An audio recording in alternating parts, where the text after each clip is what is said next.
Hello, everyone. Brady, Charlie, Garriet, we're here. Garrett, when are you making the trip down to Florida so that you can be live with us, man? Look, I'm not getting anybody's hopes up, but there is jobs open right now with Miami Dolphins. So, dude, there you go. You don't want to work for the Dolphins, man. Come on. I mean, how dare you? Miami Miracle won the what was it, the Power Moment of the Year award? We're still here. We're still here. We're still here. No, but the Miami Miracle did happen this year. I mean, so it's true. No, but actually, technically, it did not. It happened last year. Well, it won the award this year, Brady. All right. All right.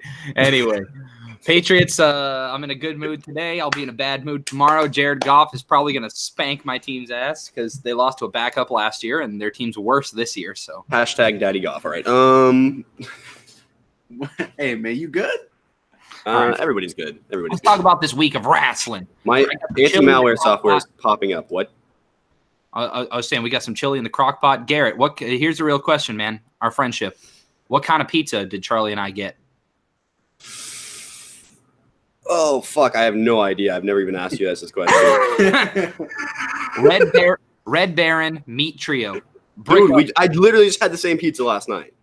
See, there we go. Man. See, it's meant to be. It's meant to be $4 and something, $4.84 or something like that. All right, let's get started. Wrestling. All right. So let's talk about all the new stuff after. All right, let's switch it up. We'll talk about all the new stuff after. So I know that we're talking about Itami, Ambrose, stuff like that. Damien says, I'm here. I'm like a regular now, basically on the podcast at this point. Absolutely, you are. So yeah. And if you're watching this back after the fact, please feel free to hop and chat and stuff like that. And, we'll talk to you as well. So anyway, Charlie, can you get the thing where it's just the chat pop out? I don't even know how to do it. Oh, yeah. All right. So anyway, this week we saw the beginnings of setting up all the WrestleMania stuff, right?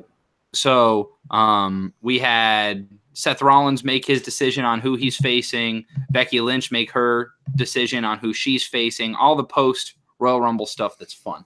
Yeah. And so we're gonna be talking about that in our best and worst segments anyway. So let's start with our worst this week, Garrett. Let's get it out of the way. Garrett, what did you not like this week? All right, so I don't know. There was this weird formation of a tag team sort of this week, which is, I mean, fair enough. I mean, there's not really a lot going on, unfortunately, in the SmackDown tag division right now. Even though we just got some new champions that everyone's kind of excited for, I think. They're just trying to put some new bodies in the tag division, I think. And for me this week, the way they did this was they put Nakamura and Rusev together. And they did it by having both of them lose to R-Truth in the same night and then beat them up together, thus turning a babyface losing at the pay-per-view Rusev heel.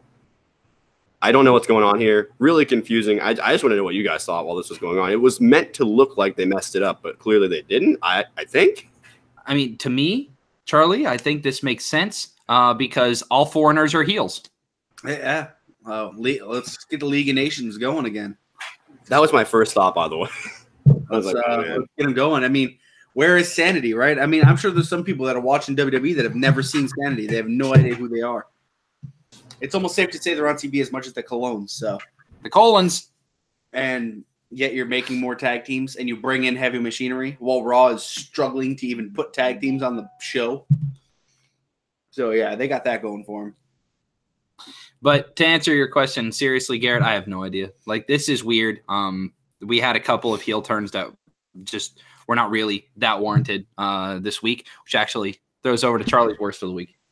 Yeah, turning Elias heel is and turning Rusev heel, really. But turning Elias heel, who the crowd just wants to root for. I mean, you get that vibe every time he's on the screen. They cheer for him, but yeah, you're turning him heel for a feud with Jeff Jarrett and Road Dogg. I don't get this, but hey, man, we'll see what comes of it. Maybe this could be something big for him.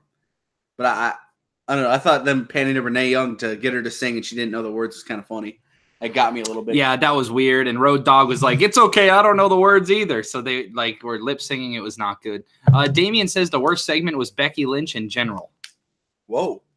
Hot take, Damien. I want an explanation, Damien. I fully type out a nice explanation. I'll read it on the podcast because, like you said, you basically are on the podcast now. And I'll give my worst. Jesus, what did I even say my worst was? Am I crazy? Help me out, Charlie. I don't know that you did, but I mean, I'm sure you can find something. Oh wait, I do remember you said something. I cannot remember what it is though. Let me look. Yeah. The qualifying matches. Sorry for the dead air. Literally, yeah. The qualifying matches on Raw happened. So we have the Women's Tag Team Championship, which is going to be won in the Elimination Chamber. So basically, they're putting these teams together. Some of them, Sasha and Bayley, Absolution, Riot Squad, and Iconics. Those were already formed. And then we have these other ones that have been formed. I like how Raw said, you know what, we're going to have our qualifying matches. If you win your qualifying match, you're into the Elimination Chamber. And even though they went exactly how we thought they would go, at least it gave the matches some stakes. And then on SmackDown, all of a sudden, teams are just kind of allowed to announce themselves as into the match. You just get to declare yourself into the match. So it really takes away from those matches on Raw, whereas in totality, we probably had an hour taken up between the qualifying matches on Raw, whereas on SmackDown, it's a 5-minute, we're in the match. What do you mean? So you didn't think Natalya and Dana Brooke were going to get in there? No. Damien says, I've never liked Becky and still don't. She's not awful. I just prefer other people. Understandable. And Damien says, who's SmackDown's last team? So we've currently got what? We've got Iconics and we have Absolution. And Charlie. My guess is it's going to be Naomi and Carmella. 2 baby faces. Stick them together. Yeah. And they've kind of said Lana's hurt. And plus, they probably want to continue that Naomi and Mandy thing. Yeah. So they got to find a way to shoehorn Naomi into the match. Maybe they could do Naomi and Zelina. They could. I mean, if they wanted to make a big splash, they could call up Bianca for one match, Naomi and Bianca, and put them together. I feel like that's a team where they'd want to put them together, but Lacey Evans, they might do because not Nikki Cross. Lacey Evans' character is that she's a racist. They're not putting her with Naomi. All right. Putting it out there. They're not putting Lacey Evans and Naomi together. What? Tell me I'm wrong. No, but did you see Nikki Cross is going to get beat next week? Because she's teaming with Alicia Fox against she can get beat. Boston Hug Connection. I shouldn't say that. I shouldn't make it. This is going to sound awful with what you just said about Evans. It could be Evans and Flair versus Naomi and Belair at that point. Yep, pretty much. No, dude, doesn't Hulk Hogan have a daughter? Brooke Hogan can come in. Brooke Hogan and Lacey Evans against Bianca and Naomi at Mania. Let's do it. Garrett's like, call it. We don't want to talk. Don't do that because if Bianca loses, then I'm quitting WWE. Fair point. Oh, okay. Anyway, let's talk about what we like the best. All right, Charlie, I'll throw it to you first. What'd you like the best? I would say the last segment of SmackDown was something I really enjoyed. You had Daniel Bryan unveiling the new title, which goes back to that long joke of you're not a real vegan if your belt's made of leather. With this thing full loop, he actually made a belt out of hemp. And then all the guys come out. Hemp and earth stones. Yeah, all the guys come out that are in the Elimination Chamber, and they're just roasting him. AJ Styles is like, Daniel just smoked the prototype. And then you got Mustafa Ali, and then, everyone else is roasted. And then Samoa Joe comes out and just, dude, it's like a pipe bomb. I mean, this guy is going nuts. Well, that's what's great about Samoa Joe is he's the one serious guy on the whole roster. He just, the comments to Jeff Hardy, Mustafa, and then he ends it off by staring AJ in the eyes and is like, how's Wendy doing? And it just, I thought it was perfect setting up the Elimination Chamber for the title, which would be a fun match. And the real question is, Garrett, does Jeff Hardy die finally in the Elimination Chamber? I'm going to say no this time. I'm going to say it'll probably be another 40-plus foot swanton or something like that. But no, I mean, He certainly is not going to be able to wrestle for probably a couple of months after this match, especially because everything's a flat mat now instead of like a chain, which for some reason seems to cause more injuries.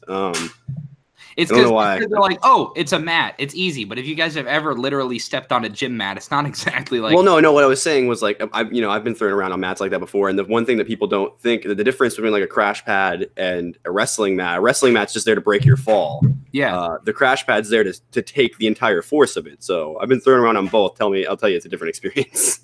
Oh, absolutely. And going back to Lacey Evans, Damian says Lacey has the potential to be the next big thing. Yeah, I agree. She's got potential. I personally think her character is a little outdated for what most viewers want. I think they're going to end up tweaking it to like more towards her military side. That's my honest guess. Hopefully. Because when she was in the ring in the Rumble next to Charlotte, I mean, she's got like the size. She looks as big as Charlotte. And Charlotte looks bigger than everyone else on the roster. So I thought that was a big point. I agree. Garrett, what'd you like the best? Yeah, so this is just going to be a disagreement with Damian. We usually line up on things pretty well. If you go back and watch that 2 hours, he was with me pretty much the whole time. We were like going back and forth riffing. But I really enjoyed all the Becky Lynch stuff this week. I enjoyed. I got the spoil for me by the way of notifications because I didn't get to watch it actually either show fully until last night. But it was still the not knowing that Becky would be there would have been really nice if I hadn't known because it was just a shock moment. And it was just really cool that she came out on Raw and kind of flustered Ronda a little bit with her promo. Ronda had to like think about it for a second and kind of, use some filler words to get to where she was going. And I think this was probably the best best promo work from Ronda because she just basically it was basically like when John called out Roman, except on the women's side this time. And Becky was like, you better step up or this feud's not going to go well for you. And the crowd was solely behind Becky, which I'm sure Ronda hates. But yeah, I mean, this is just a really interesting stuff, especially when she came out on SmackDown. I love how she's calling her Ronnie now. Like everyone's a man to Becky Lynch now. I love it. Yep, I love it. Because it's that fight for equality, but unspoken. Damien, I'll get to your question in just a second. But one thing I did notice is that Ronda got very flustered. She's pretty good at the scripted stuff. But when the crowd was booing her and she was not prepared for that, she thought that everyone was going to be behind her because it seems like WWE thought that this was going to be everyone loves Becky, everyone loves Ronda, everyone's just going to be excited for this match at WrestleMania. Yeah. That does not look like it's going to be the case. It looks like Ronda's going to have to be the heel. And she can't be the happy-go-lucky Ronda Rousey that we've seen in WWE. She has to be the cold-blooded killer that we saw in the UFC. And so hopefully she's able to dial into – they always say the best characters in WWE are your real personality turned up to 11. And so Damien asked a question. What are the SmackDown WrestleMania storylines? Because we saw the Royal Rumble winners both go against the Raw champions. I think Charlotte and Becky definitely need to be away from each other. And now that Becky and Ronda are both basically going to be on Raw, I think that Charlotte going over and challenging Asuka for the title, yes, you did it last year. I think maybe you could do the Asuka gets her win back. I think you need to keep Charlotte away from that feud because so many people still assume, oh, Charlotte's just going to enter herself into that match and it's going to be a triple threat at Mania. I don't think it needs that. I think they should keep it at two people. I think Ronda and Becky. I think you can run Charlotte and Asuka over on SmackDown. I don't think anyone's going to have any issues with that. It was a decent match last year. It's not like they stunk up the place last year. It was a good match. I think if anything, the only reason the match wasn't talked about more last year is because Ronda made her debut last year and she was so much better than everyone thought she was going to be. And as far as the men's storyline, there's a plethora. I mean, we saw it on that last segment of SmackDown. There's a plethora of people you could go with, and even people outside of that. Someone I saw a lot of people saying was, why not do a face Andrade, since people really want to get behind him against Daniel Bryan for the title. I'd be cool with that too. And I think SmackDown title. The only thing I don't like about unveiling that championship, I forgot to mention this earlier, is that this almost guarantees Daniel Bryan's going to retain. They wouldn't roll out a new championship just to just to change it. Unless that's the swerve that they're doing that, so you think that, and then they swap it anyway, and then AJ Styles or whoever wins pulls out a bag that has the actual championship in it or something. But or like you said, unless Matt Riddle debuts and wins the chamber match, and he'll probably keep the title. Yeah, he'll just take it home with him and not bring it back and bring back the regular championship. Bring back some ashes. Yeah. Anyway, so my idea was this. So now that you said the thing about the championship, I don't think this will happen, but it would be really cool if it did. So we know that Rowan is teaming up with Daniel right now, but we haven't seen a hide or tail of one particular former leader in a while. It'd be really awesome if it came down to like Rowan's coming to the chamber at some point, and Rowan's like behind Daniel about to set up somebody for a move. And then all of a sudden Bray Wyatt replaces both of them, attacks Bryan, and then Bryan gets eliminated. And then that sets up the feud for Bryan versus Wyatt at Mania or something. I would love it. Daniel Bryan and Bray Wyatt were putting on good matches before. I saw that on Twitter, someone else wanting that, and I love that idea, Garrett. Off Course Racing says, what's up, guys? Who are you picking to win the Super Bowl? I've got to go with my team. I've got to go with the Pats. I think it's going to be like every other Patriots Super Bowl. Literally, I saw a list that someone made. It was ranking every Super Bowl, and it was one of those. It was like, what's his name? Gil Brandt, the guy that's like really old, works for ESPN. And literally, he ranked every single Super Bowl, and he's watched all of them. And all the Patriots Super Bowls were in like the top 15 because they're always good. They're always close. I hate it. I hope the Patriots win by 2 touchdowns, but it's not going to happen. I think it's probably going to come down to Patriots need a field goal or a touchdown at the end to win. I think whoever has ball last is going to be there. I will say, though, if it's a blowout, it probably would be in the Patriots' favor just because we saw the Rams start off really slow against the Saints last week. And if it weren't for Johnny Hecker completing a pass on a fake punt, I think I think that it possibly could have been a blowout for the Saints. Yeah, easily. That's why that was such a clutch play in the moment. Garrett, did you see the forecast for the Super Bowl for the? Yeah, you guys have been watching this weather that has been like murdering my part of the country, right? Like, oh well, no, this is in Atlanta. It looked like it's gonna be a nice game. It's gonna be like 75, no breeze. Yeah, I know. Think about like 4 days ago. It was like -20 everywhere down to Florida, basically, almost. Yeah, it's weird. Dude, it was cold here. I had to turn my heat on a couple days ago, Garrett. It was down to like 63. It was nuts. Yeah. it was bad here, man. Might win. They absolutely might win. For whatever reason, I've always hated Jared Goff, and apparently of course we're facing him. And I think Gronk's retiring after this game. That's why I'm wearing the Gronk jersey. If we get behind, I'll switch to the Tom Brady jersey. But, Damien said, Mr. Meltzer said Charlotte will be in the Raw Women's title match. I could see Kenny Omega versus Daniel. I don't think I think Kenny Omega's signing with AEW. I'm actually convinced at this point. I don't think he's coming to WWE. Yeah. Not for a little while, especially since they're able to put out a lot of money. So I know what he's referencing to. It's the newsletter. I think Meltzer still put in it that she's still likely to be added to the match, but that's just like, and I think he even added in some that thinking that will not likely change, but it could. And Dave Meltzer can always say plans change. Yeah. So. All right. I still need to get to my best, and I'll go quickly. I really, I know a lot of people don't like Brock Lesnar. I know people just not a big fan of Brock Lesnar, but the fact that Brock Lesnar came out on Raw and F5'd Seth Rollins 5 times and was going for a 6th one, and that's how Raw ended. It was like the middle of another F5 with Brock Lesnar just destroying Seth Rollins. I love that. He looks like a monster because that's how he should be portrayed. And it's just Seth Rollins looks strong just getting up after 1, let alone 2 or 3 or 4. So, yeah, Damien said last night was so hot, like, OMG, like, I know it's Florida, but still. Yeah, exactly. Yeah, last night, it's actually nice right now. I got to admit, it's 73 in the apartment right now. It's really nice. It's a nice day. Might open a window. Might open a window, chuck the cat out. You know what I'm saying? But yeah, I mean, I think keeping Lesnar off TV, we're starting to see Ronda Rousey can't really hold her own on the mic right now. Her matches are good, but at what point is it a case of Ronda's not special anymore?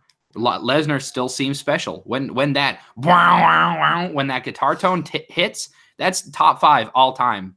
Just, it's such a badass thing. That's up there with Stone Cold Glass Breaking and The Rock coming out, if you smell, or Are You Ready? That it's up there with those all time beginnings of theme songs. And so I think Burn It Down's slowly making its way up there too.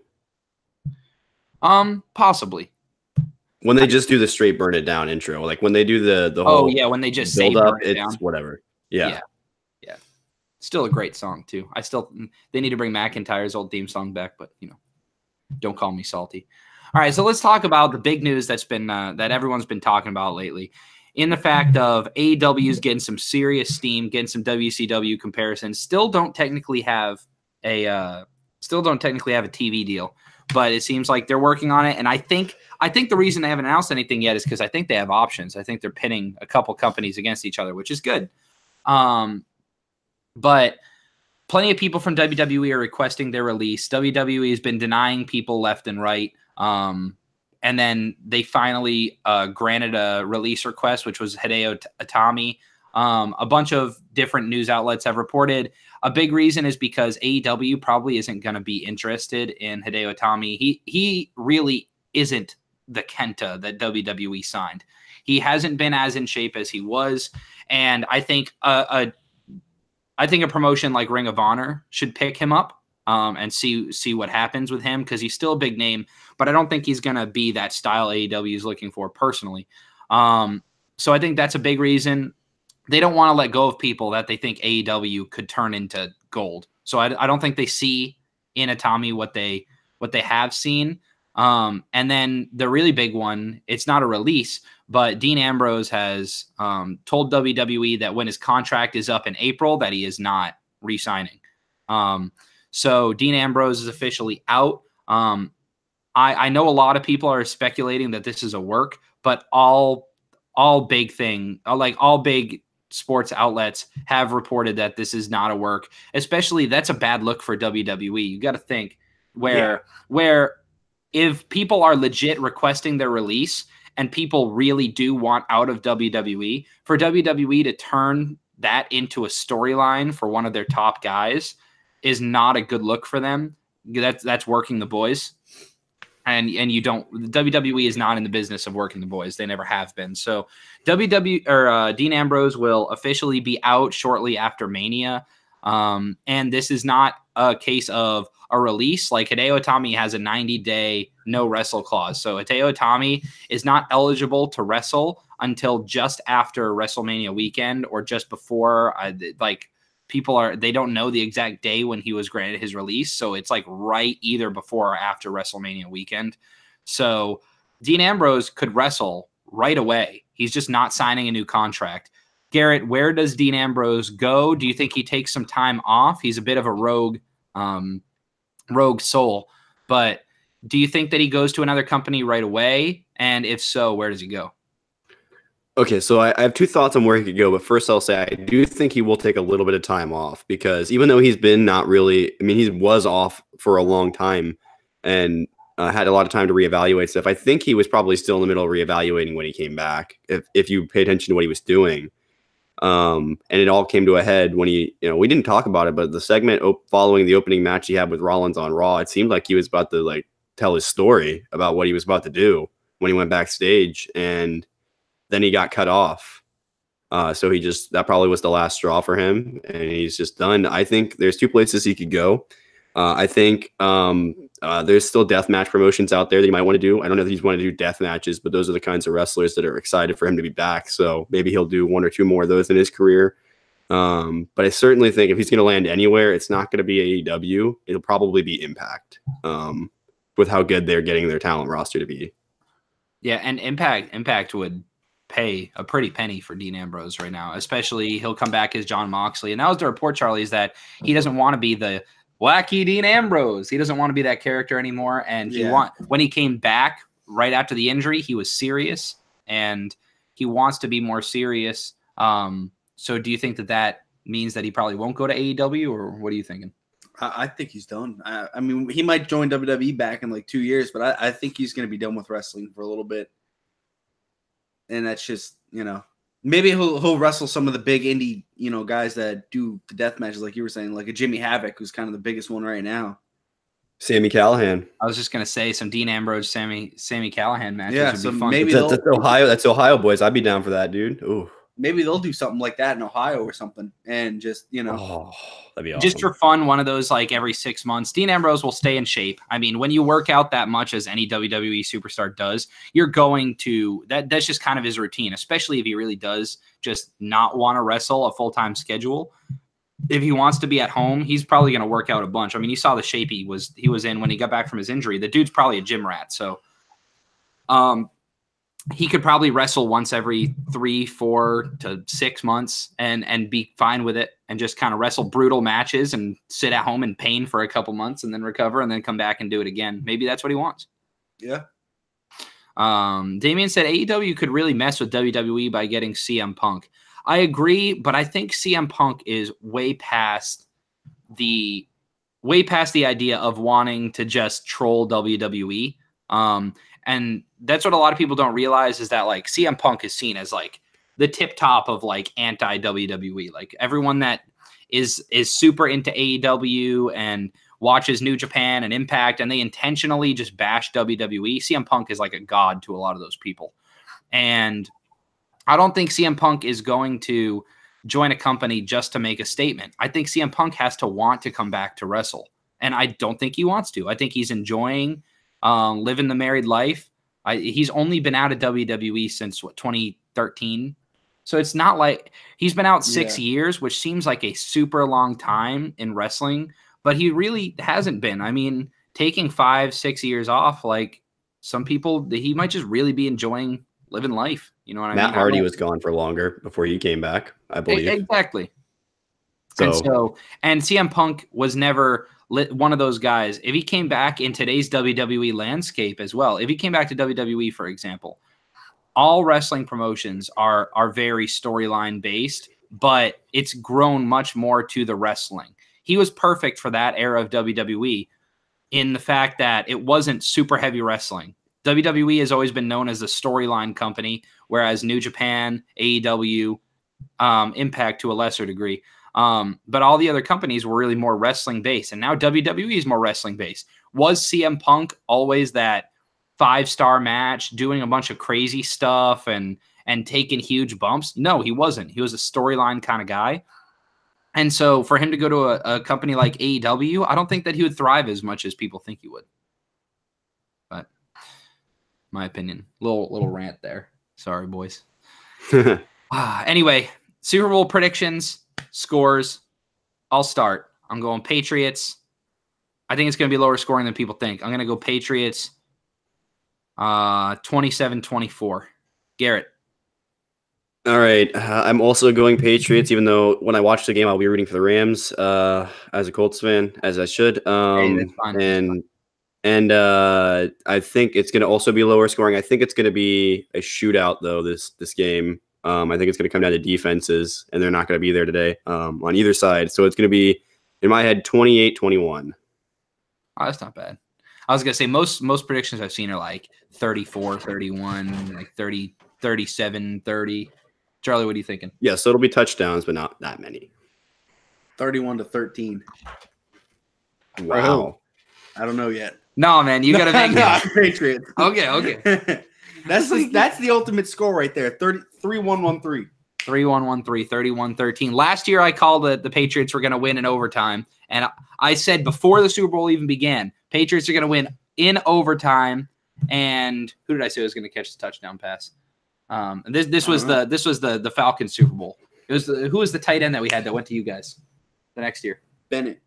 Yeah, Martellus Bennett. I said Martellus Bennett was going to catch a game-winning touchdown in overtime, and he literally dropped a game-winning touchdown in overtime before James White scored the game-winning touchdown. So, what did I say? Patriots 27-24. All right. Well, all right. So we're all going Patriots, but the Rams look good, man. They scare me. They're talented. Aaron Donald and Ndamukong Suh. They scare me. Aaron Donald, defensive player of the year. I don't like it. Put your predictions in chat, even if it's after the fact. And that will do for us this week. So make sure to like and subscribe. Click that bell so you know when we go live. It's like right here. Ding. And until next time, guys, eat some chili, pizza, nachos, whatever you're eating. Garrett, what does your state eat for snacks for Super Bowl? I think granola bars. I have no idea. We're doing subs. Granola bars. We eat the snow. Charlie has something to say. Look at me right here. This is for you. Fuck Trey.